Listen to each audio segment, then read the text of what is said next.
덴마크의 거대 제약사 노보 노디스크, 그리고 미국의 스타트업이죠. 힘센 허스. 이 둘의 정면 충돌. 이게 그냥 비즈니스 갈등일까요? 아니면 뭐랄까, 더 큰 변화의 신호탄일까요? 네, 오늘 그 얘기를 좀 깊게 들여다봐야 할 것 같습니다. 저희가 오늘 살펴볼 주제는 바로 이겁니다. 비만, 탈모, 또 성기능 저하나 정신건강 문제처럼 남들에게 쉽게 말하기 어려운 그런 낙인 질환들 있잖아요. 네네. 이걸 해결하려는 원격 의료 플랫폼, 특히 힘센 허스에 대한 이야기입니다. 저희가 참고한 건 여러분께서 보내주신 환경 글로벌 마켓 영상이고요. 맞습니다. 이 갈등의 배경과 또 미국 원격 의료 시장, 특히 이런 민감한 건강 문제를 다루는 플랫폼들이 어떻게 성장했고 앞으로 어떻게 될지 그 핵심을 저희가 짚어드리겠습니다. 네, 좋습니다. 이걸 알려면 일단 미국의 그 의료 현실부터 좀 봐야 하는데요. 아, 미국 의료요? 네, 뭐 살인적인 의료비는 다들 아실 거고 보험 없는 사람도 생각보다 많고요. 또 예약하고 기다리는 시간도 장난 아닙니다. 간단한 진료받는데도 뭐 10만 원 그냥 넘어간다고 하더라고요. 그렇죠. 근데 더 큰 문제는 특히 비만이나 탈모, 성기능, 뭐 정신질환 이런 거는요.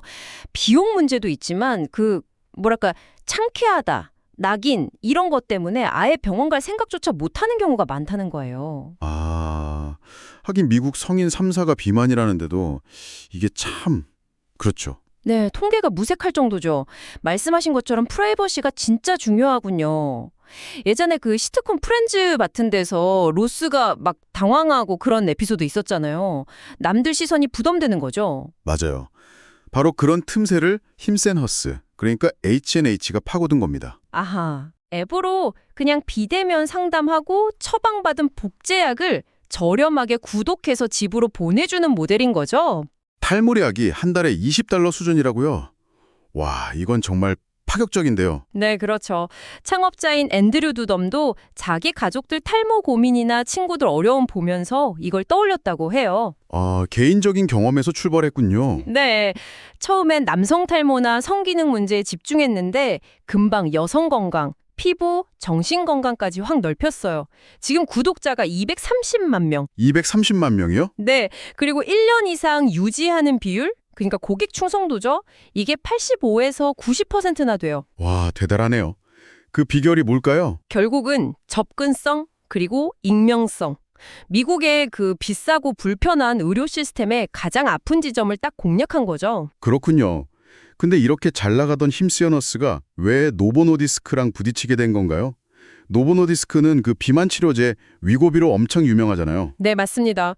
위고비가 뭐 세계적으로 열풍이었죠. 근데 아시다시피 경쟁사인 일라일 릴리 약이 효과가 더 좋다는 얘기도 나오고 또 먹는 약까지 등장하고 하니까. 아, 노보노디스크 입장에선 좀 위기감을 느꼈겠네요. 그렇죠. 그래서 찾은 돌파구가 뭐였냐면 보험이 없는 시장. 이 시장을 뚫으려고 힘센어스랑 손을 잡은 거예요. 보험 없는 시장 공략이요? 네, 월 $2,000 가까이 하는 위고비를 힘센어스를 통해서는 $599에 제공하기로 한 거죠. 아주 파격적이었어요. 와, 그럼 힘세너스 입장에서도 엄청난 무기를 얻은 셈이었는데 왜 깨진 거죠, 이 관계가? 그게 힘센어스가 자체 시설에서 GLP-1 계열 복제약, 그러니까 위고비랑 같은 계열 약물을 직접 조제하기 시작한 게 발단이에요. 직접 만들었다고요, 복제약을? 네, 조제죠, 정확히는. 노보노디스크는 이걸 명백한 계약 위반이고 자기들 제품 판매를 방해하는 기만적인 행위다 이렇게 본 거죠. 그래서 계약 파기. 아, 이게 단순 계약 위반을 넘어서는 문제 같은데요? 맞습니다. 혁신적인 플랫폼이랑 기존의 거대 제약사 간의 어떤 시장 주도권 싸움으로 봐야죠. 근데 그 조제약이라는 게 안전성 문제는 없나요? 네, 바로 그게 핵심입니다. FDA도 이미 이런 복제약, 조제의 위험성을 경고해 왔어요. 원료 부족할 때부터요. 위험성이요? 어떤? 이게 단순히 약을 섞는 게 아니라 성분 농도를 맞춤형이란 이름으로 조절할 수 있거든요. 그럼 효과가 불분명하거나 예상 못한 부작용 위험이 커질 수 있다는 거죠. 아, 그렇군요. 노보노디스크는 바로 이 안전성 문제를 강하게 제기하고 있고요. 반면에 힘센 헐스는 아니다. 노보노디스크가 자기를 시장 점유율 떨어지니까 우리 압박하는 거다. 이렇게 반박하고 있죠. 양측 입장이 팽팽하네요. 상황이 진짜 복잡한데요. 경쟁도 심해지고 있다면서요? 네, 맞아요. 로우 같은 다른 원격 의료 플랫폼도 있고 또 아마존이나 CVS 같은 큰 기업들도 이 시장에 다 뛰어들었거든요. 그러니까 힘센 헐스도 수익성 압박을 받을 수 있다는 분석이 나와요. 그럼 재무 상태는 좀 어떤가요? 성장은 계속 하고 있는 건 맞죠? 외형 성장은 뭐 정말 놀랍습니다.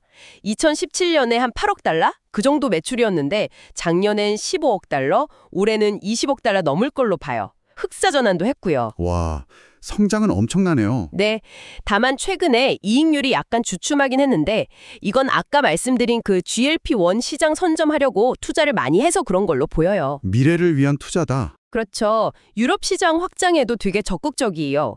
영국이랑 독일 플랫폼 인수해서 벌써 고객 130만 명 확보했고요. 이걸 좀 크게 보면 기술이 기존 산업을 막 흔드는 그런 모습 같기도 하네요. 월가에서는 어떻게 보나요? 성장세는 다들 인정하는데 동시에 리스크도 크다. 이렇게 보는 시각이 늘었어요. 일부 투자은행은 목표 주가를 좀 내리기도 했고요. 주가 변동성도 커져서 공매도 세력의 타겟이 되기도 하고. 예전에 그냥 고성장주가 아니라 이제는 리스크 관리 능력이 중요해진 기업이다. 이렇게 보는 거군요. 네, 약간 그런 시각으로 바뀌고 있는 거죠.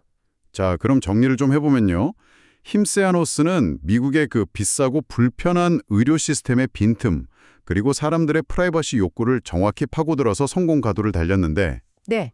이제는 거대 제약사와의 정면 충돌, 또 치열해지는 경쟁, 그리고 안전성 논란이라는 아주 큰 파도를 만난 거네요. 정확합니다. 기회랑 위기가 딱 공존하는 상황이죠.